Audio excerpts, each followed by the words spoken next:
Assalamualaikum warahmatullahi wabarakatuh. Baiklah, di sini saya akan mempresentasikan hasil review jurnal Supercritical Fluid Extraction dengan mata kuliah unit proses dan dosen pengampu Bu Dr. Dewi Fortuna.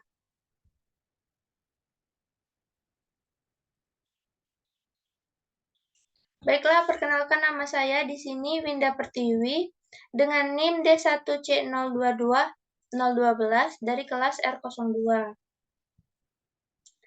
Sebab pembahasan saya di sini ada yang pertama itu definisi supercritical fluid extraction, yang kedua itu ada alat SFE, dan yang ketiga itu ada prinsip kerja SFE dan pengaruh pengolahan SFE terhadap pangan.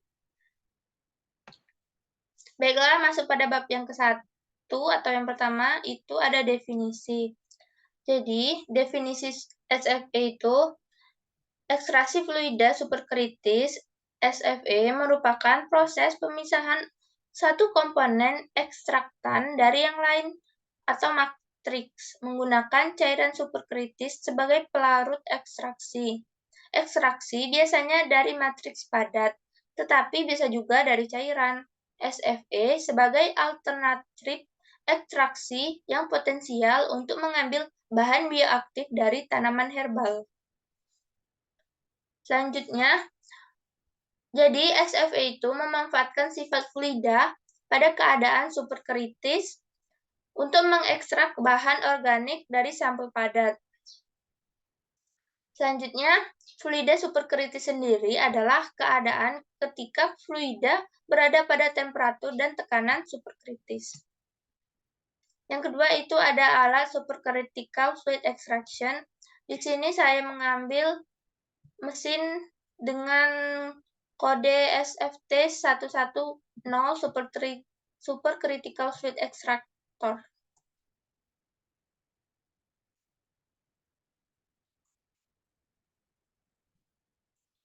Selanjutnya di sini saya mengambil contoh aplikasi SFE pada produk pangan. Salah satunya itu ada tumbuhan obat Cina dengan analit pestisida organoklorin. Selanjutnya, produk yang umum itu di sini ada susu bubuk menghasilkan analit vitamin A dan E. Lanjut pada prinsip kerja supercritical fluid extraction. Di sini supercritical fluid extraction adalah suatu metode ekstraksi dengan prinsip memisahkan komponen di atas titik kritis tekanan dan suhu fluida, yaitu fluida yang berada dalam fase keseimbangan antara bentuk gas dan bentuk cair. Pada kondisi ini, daya larut fluida sangat tinggi dan lebih selektif daripada bentuk cair ataupun bentuk gas. Jadi, fluida superkritis ini dikarakterisasikan sebagai suatu fluida dengan densitas tinggi, viskositas rendah, dan difusivitas menengah antara gas dan cairan. Properti fisik yang tidak biasa ini justru menjadikan fluida superkritis sebagai pelarut yang ideal dan potensial. Selanjutnya, saya menampilkan di sini ada mekanisme kerja supercritical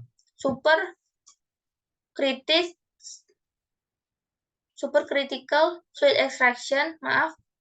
Yang pertama, pada nomor 1 ini adalah penyimpangan CO2. Pada nomor 2 digambar ada CO2 dengan melewati cold exchanger untuk mempertahankan keadaan cair sebelum masuk ke dalam pompa tekanan tinggi di sini. Selanjutnya, pada nomor 3 di sini ada tekanan-tekanan yang dinaikkan menjadi 300 bar. Lanjut pada nomor 4, merupakan tempat untuk pemanasan dengan suhu dinaikkan menjadi 31 derajat Celcius. CO2 adalah superkritis pada nomor 4 ini. Lanjut pada nomor 5-nya ada ekstraksi. Jadi CO2 di sini digunakan sebagai pelarut untuk mengekstrak bahan aktif tanaman tanpa terjadi denaturasi. Lanjut pada nomor 6, di sini terjadinya relaksasi dengan menurunkan tekanan dan kembalinya CO2 ke keadaan gas sehingga memungkinkan pemisahan ekstrak dari CO2. Selanjutnya ada mekanisme kerjanya, yaitu pada nomor gambar 7 di sini ada pemanasan suhu yang dipertahankan pada 30 derajat Celcius. Pada nomor 8 itu terjadinya pemisahan, tahap pemisahan 1, pemisahan CO2 dari ekstrak oleh gravitasi. Selanjutnya pada nomor 9 ini ada pooling under, ekstrak didekompresi secara bertahap, berada di bawah dan ditarik total keselamatan. Selanjutnya pada nomor 10,